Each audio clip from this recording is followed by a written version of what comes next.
when we as believers will stand before Jesus.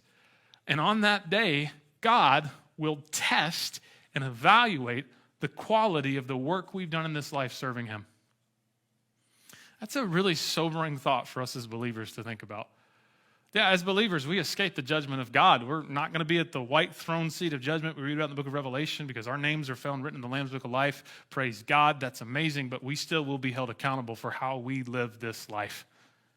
And we're going to stand before Jesus, and man, some of the work that we have done that may have seemed impressive to a lot of people, some of the things we've spent our lives on, we've invested all of our time on, and people around us would say, oh, what a good man. Wow, what a good Christian man. Wow, how moral, how great, how awesome. Wow, that Josh Brooker guy, he's done some amazing things. But when I stand before Jesus, Jesus is going to look at me and say, I don't care just about what you did. I care about why you did what you did. You may have had everybody around you fooled into thinking you were doing that to serve me, but I saw what you were doing. You weren't serving me, you were serving yourself. And on that day, there's going to be a lot of things that go up in flames.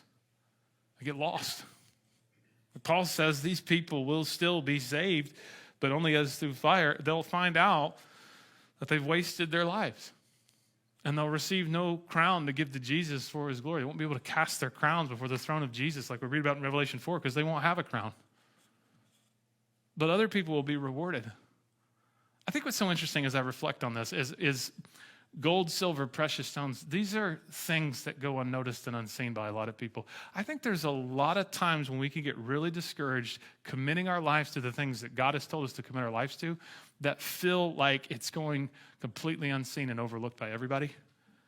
And we're just like, man, I'm getting up and reading my Bible every day because I know that this is what God's called me to do. But man, I feel so discouraged.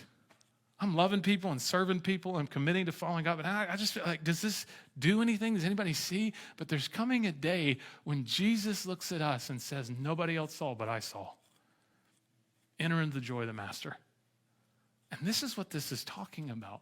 He will reward us for our faithfulness, but we must be sure that we're building our church, we're building our lives on the right kinds of things.